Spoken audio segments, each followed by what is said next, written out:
Okay, we were talking about the differences and things such as that, and you wanted to elaborate on it. I was just actually in the break there, Raj. I was just apologizing because in our conversation sometimes I would point out differences, and that's not meant to create an argument or anything, but it's an invitation to kind of to go deeper in some of the differences because I think that helps us understand each other better. And I just wanted to be clear about that, why I was saying that I would say that differently, or I would expand on that, or just to add to the richness of the conversation. For one thing, I have known Unitarian Universalists and their expansive thoughts and forms of dialogue, and I've known you for almost a year, and I totally enjoy it. Thank you. Back at you. Thank you. And also, I want to say that this is very much in line also with the Baha'i thought, because Baha'u'llah says, it could have been Abdul Baha, the eldest son of Baha'u'llah, who was what we call the authorized interpreter of his writings. He says, through clash of ideas, the sparkle of truth becomes manifest. Yes. Oh, I love that. And we reach a higher level of understanding. I believe that. I believe that. And then I would say, whenever I have conversations with friends, and say that, I don't agree with you, but I tolerate. I basically tolerate what you're saying.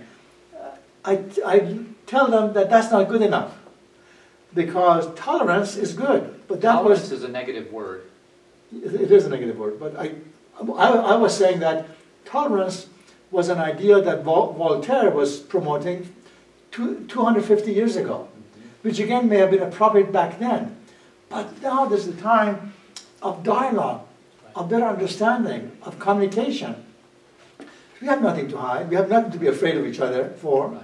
So let's be open about it. So I welcome it and I appreciate it. Yes. So the next thought that I have here, and when I pick up your card, the Unitarian Universalist and the Baha'i card, I see so much similarity, is that Baha'is say that these moral teachings are basically the same. This application is different, we all agree.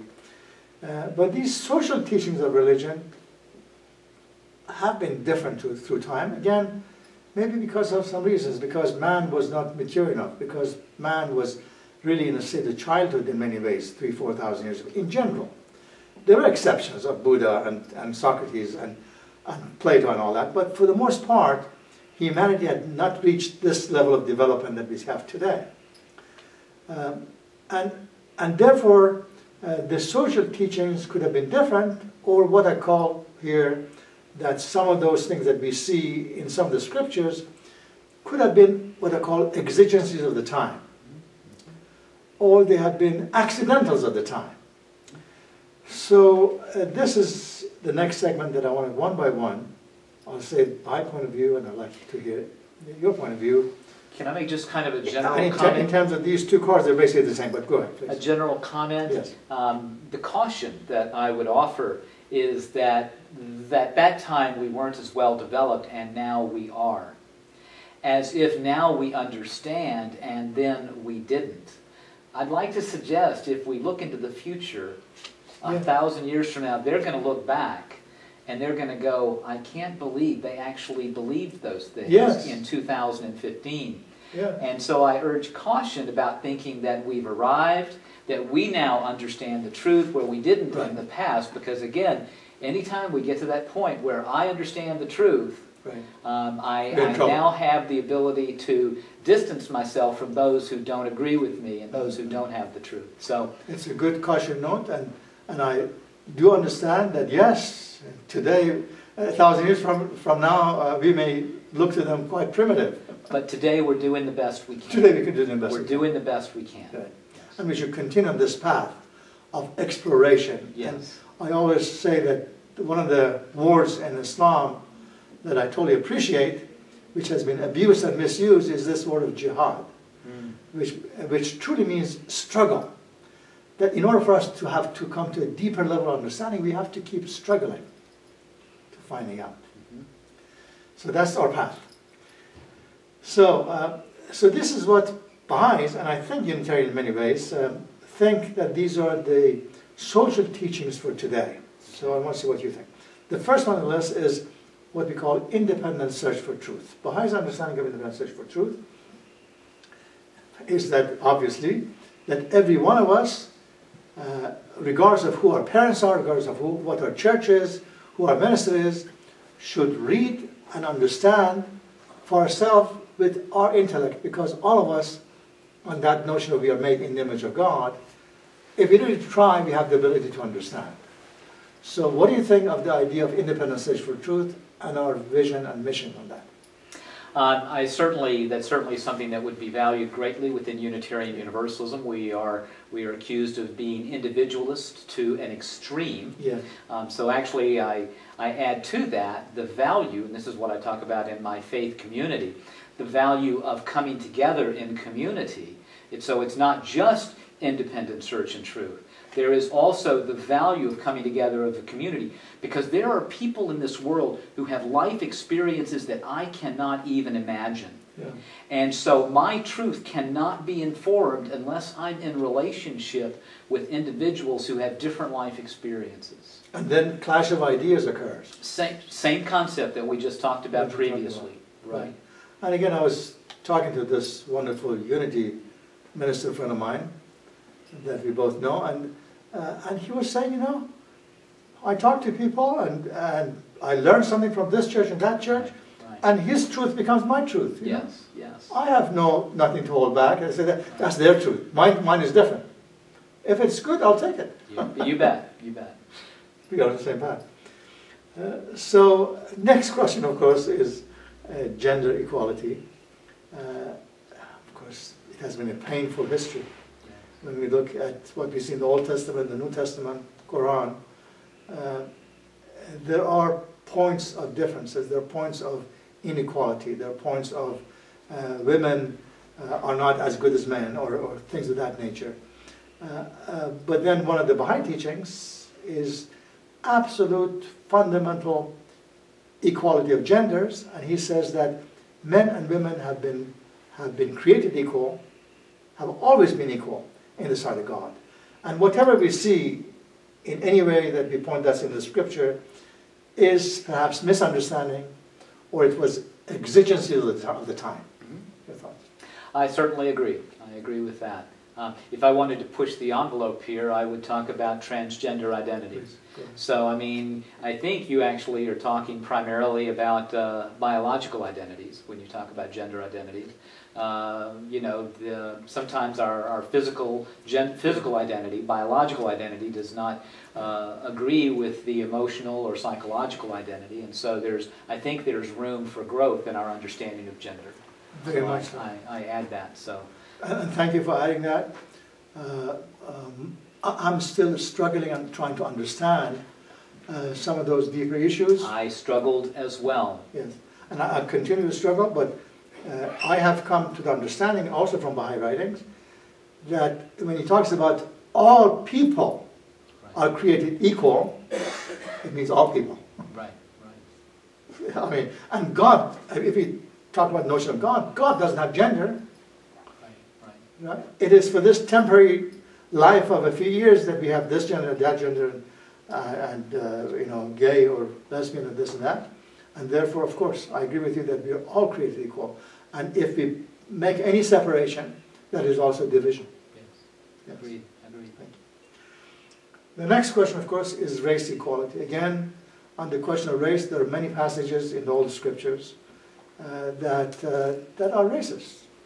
Ku Klux Klan was based on, I read the Bible, and the Bible tells me that black and whites are not equal, and they said, I'm a good Christian. That's why I burn the cross and I do this. But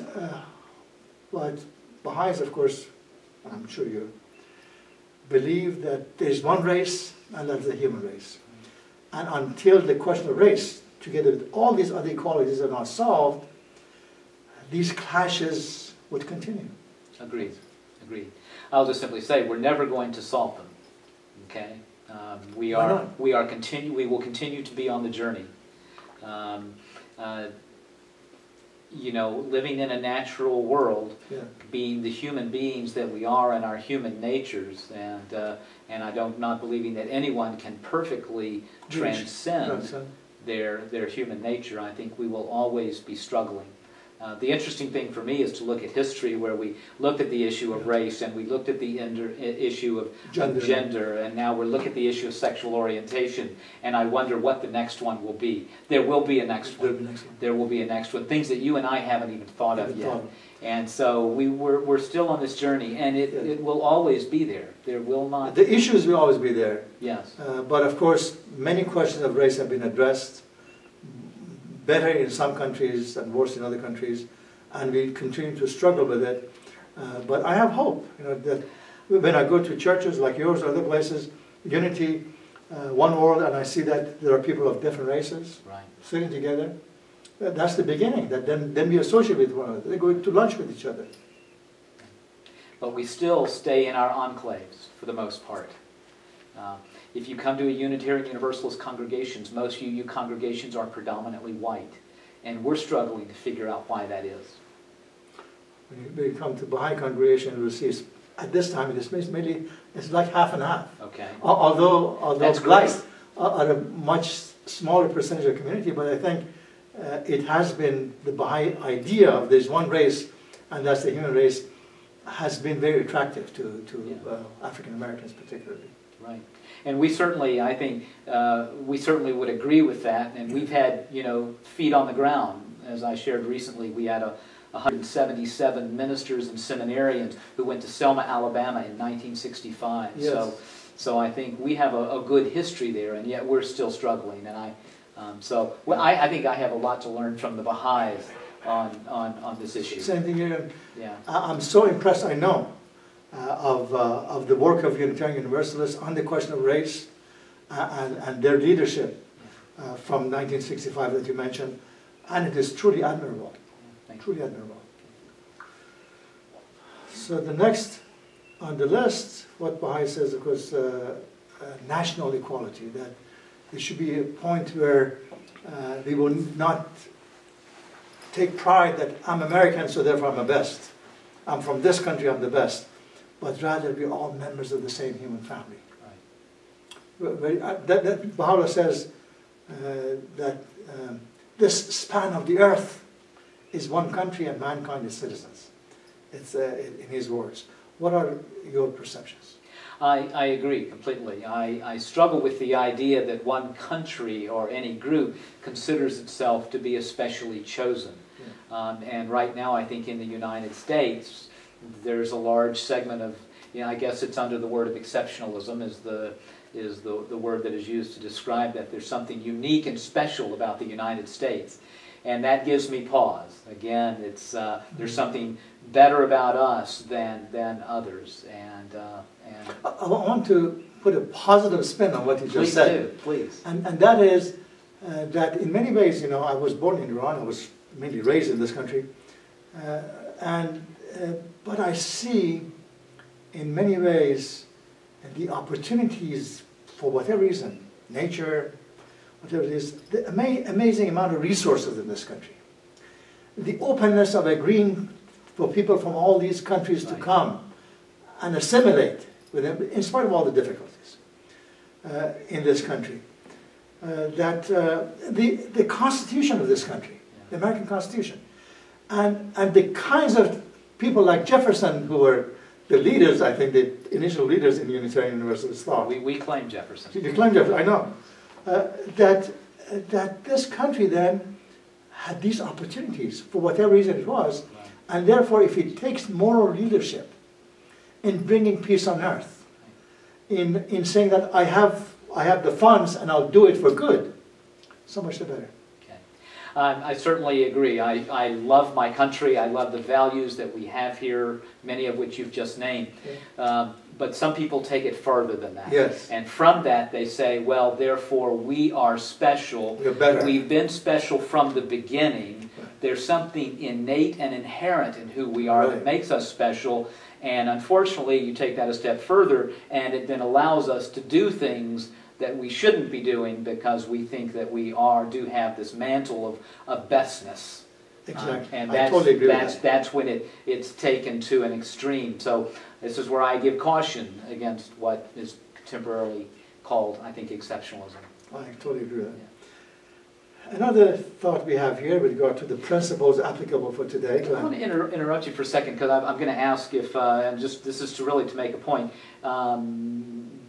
These are principles I think that we're probably pretty much going to agree on. Is sexual orientation on this list?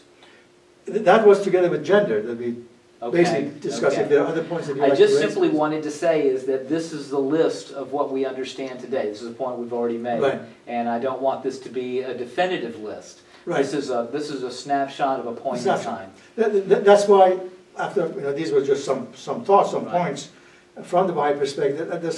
The next question would be, what would you like to, at this point, what do you think should be added to this list?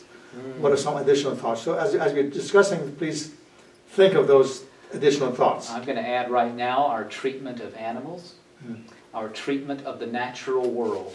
If the environment is not on that list, I think that it should. I think we're in a crisis right now in understanding what our relationship is to the natural world. This is our seventh principle, and I'm very proud of that. But even as Unitarian Universalists, I don't think that we're taking it to heart as we should. Right. But I think that's the next point. That these are places. I think what you've identified here are a number of issues, and which you're seeing commonality. Right. I think there's a future, and I think the environment will be on that future list. Yeah. As you say, the question of gender, some issues on gender and nature and environment and animals. These are all among the things that discuss in the Baha'i faith, but I didn't put it in this, in these general, broad perspective. But as you're saying, they eventually become the critical issues of our time. I don't think we're there yet. Right, I think we're there. We're in agreement on gender. We're in agreement on race.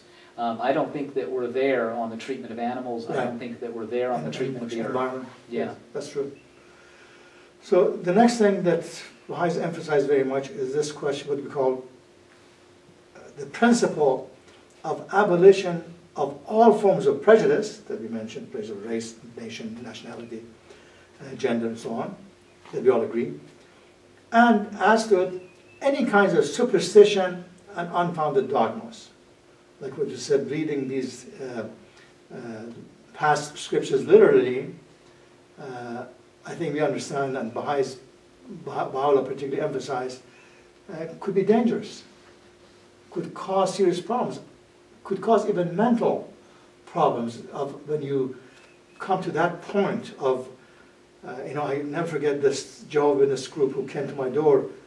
Basically, the lady was shouting, in a way, with blind faith, that we see that all these, the reason why we live to be maximum 90 years now is because we have sinned. We have sinned so much. We used to be 900 years old. And I say, how? And she opens the Bible, and she finds the passage. And I said, it doesn't make any sense. She said, but it is in the Bible. That's what I believe. So I said that when I looked at her face and her composure and these things, that it can cause serious mental problem if we do not deal with superstitions and unfounded dogmas that don't have their foot in reality. What are your thoughts? I'm getting some real uneasiness here. And because I don't necessarily want to tell another individual that their faith is wrong, that their faith is incorrect, that it's superstition, something that brings meaning to them. I think the concern that you're probably looking toward is that when people then use those beliefs to make laws that affect everyone, that it can be very dangerous and harmful. Well, wouldn't I'm also, but I understand on the point of course, as long as she doesn't come to my door, I have nothing to do with it, and that's her life, and she deals with it. But then, particularly from the time that she came to the door, and many others come to the door with those kind of thoughts, I have been thinking that if, I'm sure you guys don't leave it alone, that if Unitarian Universalists leave it alone and don't talk about it in their congregation, and Baha'is leave it alone and don't say that maybe we should come to a higher level of understanding in general, that these superstitions will continue. What are your thoughts? I don't know. I guess where I'm going is this, that, you know, is that I have the right answer and other people are wrong. I've evolved and you haven't. Right. Certainly, you know, and it sounds like I'm accepting of all this, when in actuality, you know, I think one of the foundational ideas in Unitarian Universalism is a rational approach to religion, Yes, and we value that. But one of the things actually in my own faith where I think we have changed over time is an appreciation both of the head and of the heart. And the heart is not necessarily always rational. It's not that it's irrational, I guess, that it's irrational. But it's just another way of being religious and faithful that doesn't necessarily follow the rational model. And I do hear an emphasis in what you're saying on rationality, perhaps to the exclusion of all else. Well, I'm glad you mentioned this because also from the Baha'i writings, religion is mainly the question of the heart. Okay. And less of the question of intellect. Baha'u'llah tries to create the intersect and connection of the two. I love that.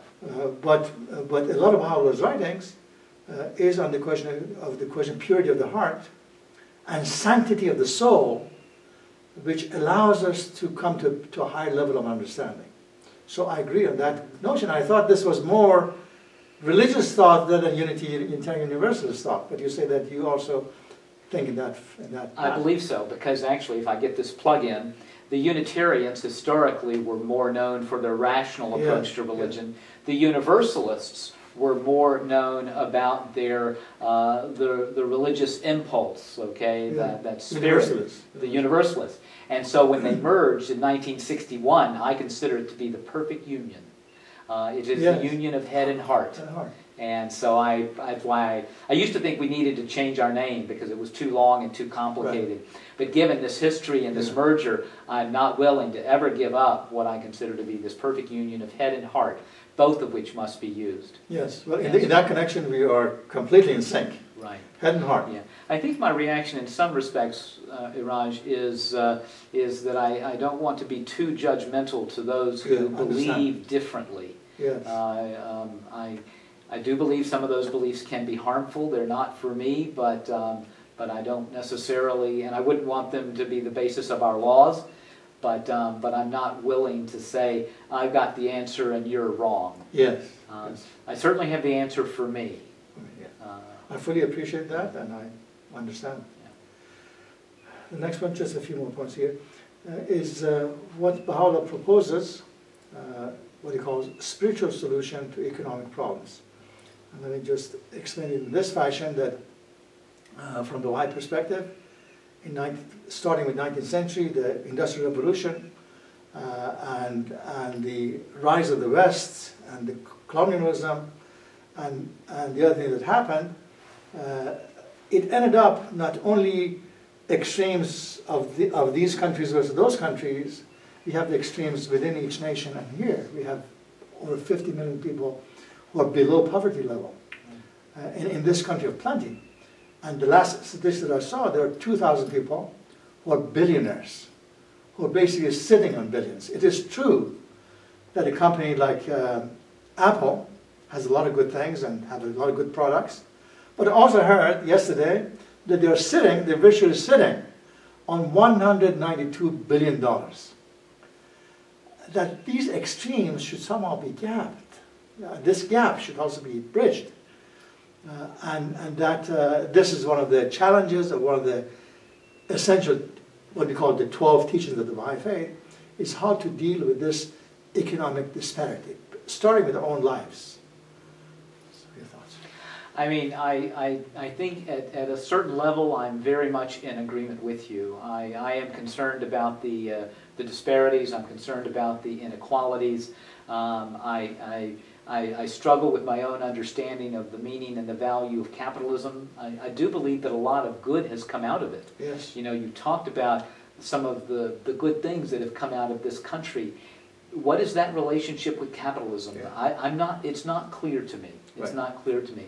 But I absolutely share your concern with perhaps what might even be the worship of capitalism on the part of some, to the exclusion of all other values. I feel that in some respects we've lost heart, and in its place it's been the pursuit of the almighty dollar and financial gain. This is what I would call unbridled capitalism, which means that capitalism with no control. Right. In many ways, I feel, based on reading the history of it and studying economics, that until early 1980s, there was more semblance of balance, which means both in terms of regulation and in terms of progressive taxation and laws of that nature. But from 1980s, we lost it, and therefore we lost middle class. In this country now we have millions of low-wage workers and millions of unemployed, and a few on the very top, and that gap has more than tripled in the last 30 years, and will continue to get worse. And that's what I call not capitalism, but unbridled capitalism. Yes, capitalism has done a lot of good and will continue to do a lot of good. Communism has proven to be a failure. So perhaps the solution is something in between. And when we look at the countries that have been extremely successful in this respect, we see the list of Finland and Norway and Sweden and Denmark and Holland and Switzerland. These are the countries that have created that balance. Your thoughts? Yeah, I don't know what the other demographics are of those countries. I think there may be some other demographics that that need to be factored in. I guess there are some demographics of this nation that we're struggling with, that they're not dealing with. Whether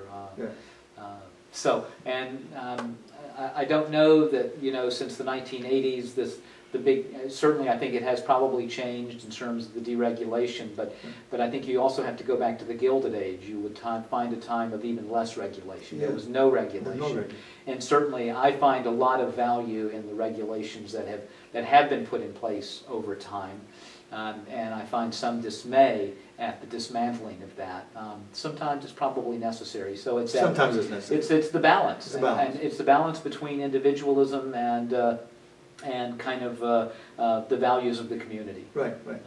It's a balance. It's a very difficult issue, and we can spend several sessions on it. So yes. We'll leave it at that. A couple other points. One is that based on all of these thoughts, what we call the social teachings that are applicable for today, that many of which we agree essentially, is that Baha'is think that we need to have a just and equitable system of global governance, which means that along the line of the United Nations, but the United Nations that can be more effective. And that this turmoil of the world, where the aggressor is basically the one who has ammunitions, and then somebody else tries to stop it, should give way to a system of global governance where good people govern humanity for the good of mankind, both in terms of economics, distribution of resources, avoiding wars and disruptions and things of that nature. Any thoughts on that? I do find a lot of value in that. The question that I would pose back to you, so how would you feel if under such a system this world organization made a ruling that told you that something you were doing you could no longer do? Would you be willing and able to accept that? Mm-hmm. What I've thought, and against a lot of writings that Baha'is write in this respect, is that yes, when you agree to that kind of a system, you give up some of your rights. Okay. This is true, but how much of those rights do you give up?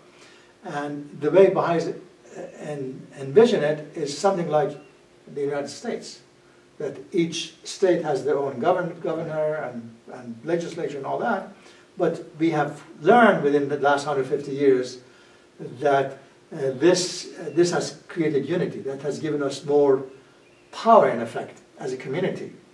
And the way Baha'is envision it is this kind of a loose federal system where each state, each country has their own way of doing things, but they are mainly in charge of equitable distribution of resources is one thing.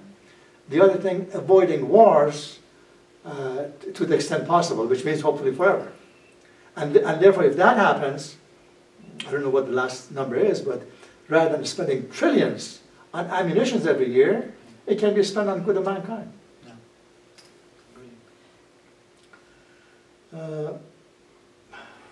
I have one more question, and then the rest is whatever you like to say. And that is that I think this is more applicable to other churches I go to, and that is, but I'll still ask the question. What are your vision or thoughts about the prophecies that you read in the scriptures? In the Bible, the book of Revelation is all prophecies. And a lot of these prophecies talk about return. Jesus says, I'll come back. You know, Moses, in some ways, the Lord of hosts will come. And in Islam, there's a tradition again that Jesus will come in the glory of the Father. In Zoroastrian, there's prophecies that Shah Bahram, that's their vision, will come back. There's all prophecies of return. What do Unitarian Universalists think about prophecies in the scriptures, particularly in the Bible?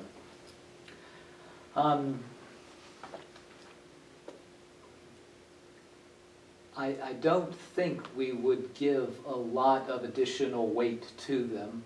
We would consider them to be the writings of their times, the understandings, perhaps the hoped for perfection that I think all faiths aspire to in some respects. I think, again, what distinguishes us is that instead of believing that there will be some perfection at some point in time, most Unitarian Universalists would not go there. They would say that we certainly are always working towards that perfection, we'll never achieve it, and give some caution to some future event, because even what I hear is when I hear those descriptions, again, those things are used to divide, okay? From the saved, from the unsaved, to your actions are not compatible with the future state, and therefore you can be, you know, punished or some respect. So I give some, or some future perfection gives me the permission to actually commit some heinous crime. I struggle with the with Abraham and Isaac's story, and again, some prophecy or God's voice telling an individual to kill their child. You know, Unitarian Universalists, we struggle with those ideas that cause us to act in ways that are I think, counter to what we know is right. At the same time, I also believe that we have those ideas that are aspirational, which cause us to actually differ from the current culture, from the status quo, and to be willing to take a risk and to do something that is out of the norm. Again, this would be a good subject for one whole session, but let me just briefly state that from the Baha'i perspective, all religions are connected. What Baha'u'llah writes about and talks about progressive revelations, which means that each religion builds on the previous one. And the more we have interfaith, the more we have dialogue among Jews and Christians and Muslims in particular, where there have been lots of divisions, and then the broader community, the more they would understand this inner essence, that the moral teachings are the same, that laws are based on the same path, that these social teachings have to change because of exigencies of the time. So therefore Baha'u'llah says, all of these manifestations have the same station. They should be revered equally. And we should come to a community of all believers like what we had in November. You know, I can never forget that experience. Of all these faiths coming together and saying that our essence is one, and we are trying to advance together to reach a higher level of understanding. Good. Can I ask you a question? So now, please have any more thoughts about it. I really resonated with the idea of progressive revelation, you know, and that's not supernatural revelation. For me, it's progressive understanding over time. And I have a question, may feel like a little bit of a challenge to you. So is I'm looking for challenge. Baha'u'llah considered to be a prophet? Yes. Is he considered to be the final prophet? This is what in the last, I wish I brought that book. Baha'u'llah spent 40 years in jail, basically from the time he declared until he died. 1852 to 1892, when he died in Palestine. Today's Israel, which was the jail for the main criminals of that region. In that course of the 40 years, he wrote 100 volumes of books. One of his books is called the Book of Certitude. And in that Book of Certitude, he talks about progressive revelations, what I just talked about. Then in another group of writings that we call it Gleanings from the Writings of Baha'u'llah, his last tablet in that book is what he says, that these manifestations of God, in its total brightness, like the sun of reality, come to mankind approximately once every 1,000 years. And within those thousands, then we have Gandhis and Martin Luther King and others. And then he emphasized over and over again that never do, if you're a Baha'i, never do what people of other religions did to the one who came after them, which means, Jesus who was crucified, and Muhammad who went all this through problems, and of course Baha'u'llah who did this. This is all we are trying to do, he meant Jesus and Muhammad, is to unify mankind, to bring us to a high level of understanding. So the answer is that he says, never, never do I say that I'm final. I'm just one in this group of prophets who come to guide mankind to a high level of understanding. Okay. And could he be wrong in his writings? Could he be wrong? About them, like prophets coming every 1,000 years. Could he be wrong? Now, when he says approximately 1,000, it means it could be 900, could be 1,000, 1,100. Now, this is where, of course, he also has many tablets on the question of faith, the danger of blind faith, and all of that. But then his book, the Book of Certitude, is a challenge. I'll bring that book for you to read if you like. Is that he says that, take it or leave it, what I say. I have come to the conclusion based on my research of the Baha'i faith. Again, also he says that you can never claim that you're Baha'i because your father was a Baha'i, or your mother was a Baha'i, or you went to a church that preaches Baha'i faith. Search for yourself. And in this search of reading a lot of Baha'u'llah's writings, he says also, evaluate me. He was also a prince like Buddha. I was a prince, I gave it up. They tortured me, they continued to torture me. They put me in jail.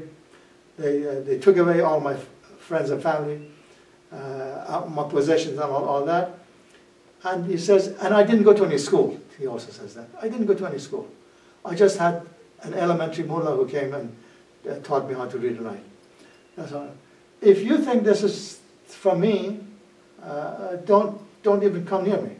But if you think this comes from a power much higher than me, and the truth that I speak is not from me, but is a vision that I give you based on the vision that I've understood, then accept me and follow me. So I have reached at this point of my search, and whenever I reach a higher level of understanding, I have no hesitation of moving on. At this stage, I've reached to the point of understanding that what he's saying, which is the same, and what you are saying, is moving us forward to peace and brotherhood and higher level of understanding. And in that respect, I accept him. Okay, very good. Thank you. Thank you. Any other thoughts or questions? No, I'm good.